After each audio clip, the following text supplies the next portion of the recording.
তো গাইস আজ আমি আপনাদের কাছে আবার একটা নিউ রেসিপি নিয়ে এসেছি। আমি পটল চিংড়ি তৈরি করব। আমি পটল কেটে রেখেছি এখানে, তারপর আমি এখানে আলু কেটে রেখেছি, পেঁয়াজ কেটে রেখেছি, তারপর আমি এখানে পটল চিংড়ি তৈরি করার জন্য চিংড়ি নিয়ে এসেছি। চিংড়িটাকে আমি নুন হলুদ দিয়ে মাখিয়ে রেখেছি এবং গ্যাসটা আমি অন করবো, চিংড়িটাকে ভাজবো। গাইস আমার কড়াই গরম হয়ে এসেছে, এরপর আমি কড়াইয়ের মধ্যে তেল দেবো সামান্য পরিমাণ, তারপর চিংড়িগুলোকে হালকা করে ফ্রাই। আমার কড়াই গরম হয়ে এসেছে, এরপর আমি চিংড়িগুলোকে একে একে দেবো।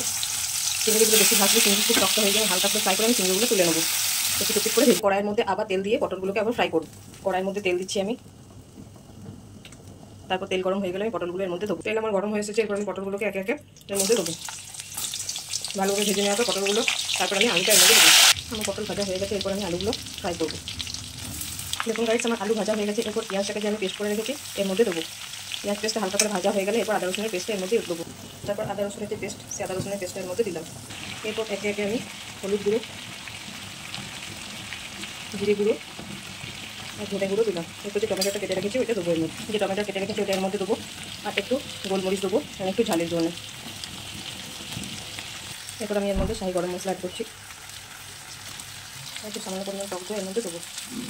এরপর আমি নুন দিলাম। এরপর আমি চিংড়ি মাছ যেটা ভেজে রেখেছি সেটা এর মধ্যে দিচ্ছি। চিংড়ি মাছটা জল দিয়ে এটাকে ঢাকা দিয়ে 10 থেকে 15 মিনিটের মতো সেদ্ধ করতে দিতে হবে আলুগুলো। তারপর আমার কমপ্লিট পটল চিংড়ি কেমন হয়েছে অতি অবশ্যই জানাবেন, আর আপনারাও ট্রাই করে দেখবেন।